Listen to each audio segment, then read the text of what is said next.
আসসালামু আলাইকুম, শামিস কালেকশন আপনাদের স্বাগতম। দীর্ঘ একটা বিরতির পরে টিউটোরিয়াল ভিডিও নিয়ে হাজির হয়েছি। একটা রাউন্ড ডলি করব। এটা পিকক রাউন্ড ডলি।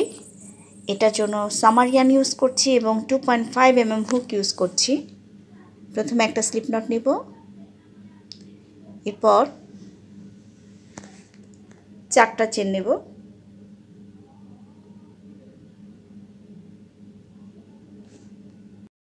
প্রথম চেনে জয়েন করে একটা রিং তৈরি করব।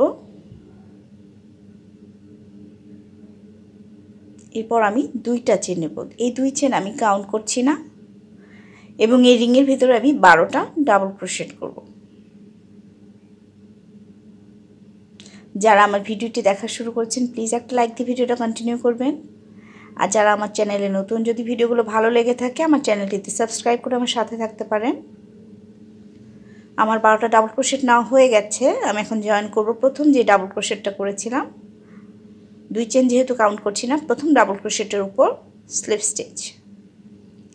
সুতাটা একটু বড় করে নেব, হাত দিয়ে এই অংশটা চেপে ধরে পেঁচিয়ে নিয়ে আসব।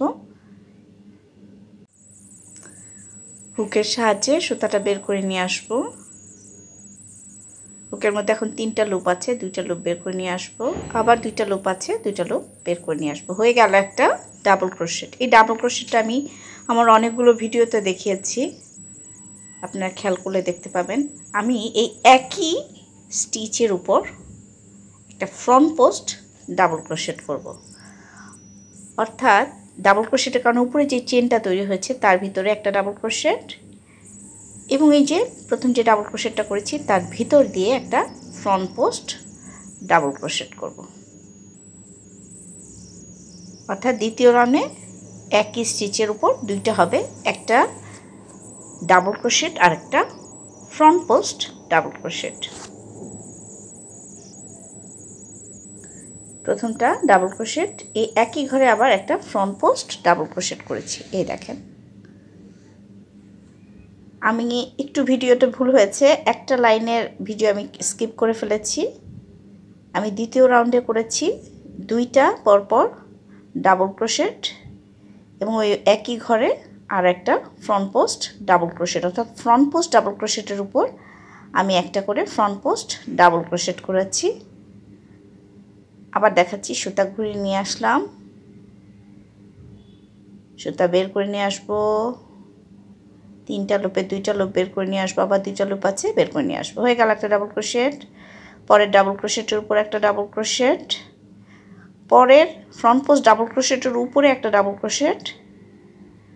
এখন 3টা হলো এবং এই যে ফ্রন্ট পোস্টটা এর ভিতর দিয়ে আবার একটা ফ্রন্ট পোস্ট ডাবল ক্রোশেট করলাম। অর্থাৎ মাঝে 3টা ডাবল ক্রোশেট হলো। আবার একটা ডাবল ক্রোশেট, পরের স্টিচের উপর একটা double crochet, front post double ক্রোশেটের উপর যে চেনটা তার ভিতর দিয়ে একটা ডাবল ক্রোশেট এবং ফ্রন্ট পোস্ট ডাবল ক্রোশেটের উপরে একটা ডাবল ক্রোশেট। ঠিক প্রথম লাইনের পরে দ্বিতীয় লাইনে যে কাজটা করেছি সেই কাজটাই আবার করলাম, শুধু মাঝে 3টা ডাবল ক্রোশেট নিয়েছি। পরিবর্তন শুধু এটাই, ফ্রন্ট পোস্ট ডাবল ক্রোশেটের উপর ফ্রন্ট পোস্ট ডাবল ক্রোশেট হবে এবং মাঝে বাড়তে থাকবে। বাড়বে কোথায়? ফ্রন্ট পোস্ট ডাবল ক্রোশেট যেগুলো করব সে প্রত্যেকটার উপরে যে চেনটা তৈরি হবে তার ভিতরে একটা করে ডাবল ক্রোশেট নেব।